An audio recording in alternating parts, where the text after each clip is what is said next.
Welcome to Glenn Campbell's English Literature Series, presenting Episode 3, topic, The Language of Literary Criticism, Part 3.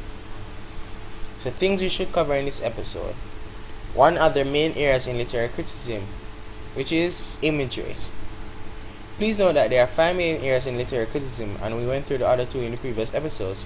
Now we're going to do one more. The next 2 will be done in the next episodes to come. So first we're going to define imagery.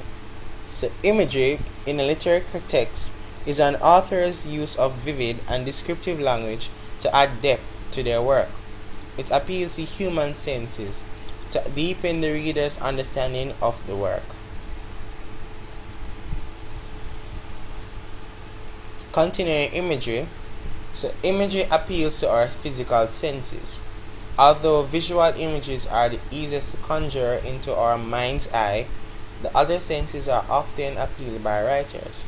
There are many types of imagery as there are senses. So sight, visual, hearing, sound, smell, olfactory, touch, tactile, taste, gustatory. So continuing imagery. So usually it is thought that imagery makes us use particular words that create visual representation of ideas in our minds. The word imagery is associated with mental pictures. However, this idea is but partially correct. Imagery, to be realistic, turns out to be more complex than just a picture. Read the following examples of imagery carefully. It was dark and dim in the forest. The words dark and dim are visual images.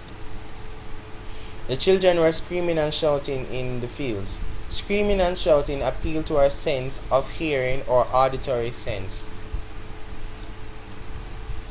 He whiffed the aroma of brewed coffee. Whiff and aroma evoke our sense of smell or olfactory sense. The girl ran her hands on a soft satin fabric. The idea of soft in this example appeals to our sense of touch or tactile sense. The fresh and juicy orange is very cold and sweet. Juicy and sweet, when associated with oranges, have an effect on our sense of taste or gustatory sense. So imagery examples. So images needs the aid of figures of speech like simile, metaphor, personification, onomatopoeia, etc. in order to appeal to our bodily senses. Let us analyze how famous poets and writers use imagery in literature. Example number 1. Imagery of light and darkness is repeated many times in Shakespeare's Romeo and Juliet. Consider an example from Act 1, Scene 5. Oh, she doth teach the torches to burn bright. It seems she hang upon the cheek of night, like a rich jewel in an Ethiopia's ear. So Romeo praises Juliet by saying that she appears more radiant than the brightly lit torches in the hall.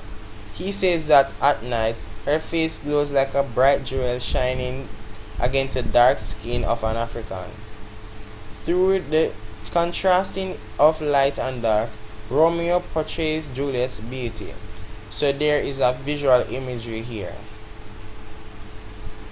Continuing the examples, we're at example 2. So John Keats' To the Autumn is an ode rich with auditory imagery. Examples. In the last 5 lines of his ode, he says, or sinking as a light wind lives or dies, and full-grown lambs loud bleat from hilly burn.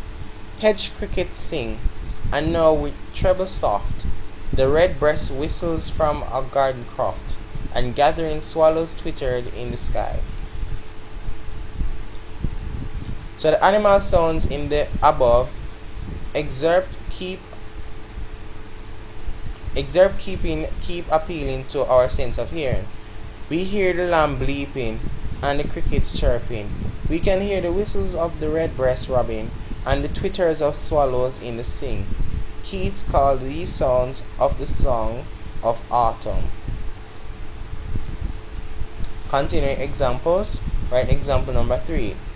So in prose, imagery aids writers to accomplish a vivid description of events. Below is an example of an effective use of imagery from E.B. White's Once More to the Lake. When the others went swimming, my son said he was going in too. He pulled his dripping trunks from the line where they had hung all through the shower and wrung them out. Languidly and with no thought of going in, I watched him, his hard little body, skinny and bare, saw him wince slightly as he pulled up around his vitals the small, soggy, icy garment. As he buckled the swollen belt, suddenly my groin felt the chill of death. So these images depict the dampness of the clothes. In the above lines, convey a sense of chilly sensation that we get from the wet clothes.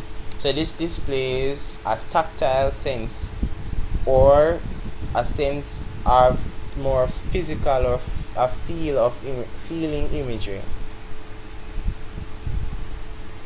So now we're at the function of imagery. So the function of imagery in literature is to generate a vibrant and graphic presentation of a scene that appeals to as many of the reader's senses as possible.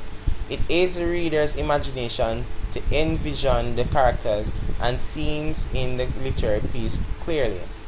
Apart from the above-mentioned function, images, which are drawn by using figures of speech like metaphor, simile, personification, onomatopoeia, etc., serve the function of beautifying a piece of literature. So guys, this is the end of the video. Please like the video if you enjoyed it and share it to your friends who really need this video. And don't forget to click that subscribe button for more videos like this. Bye.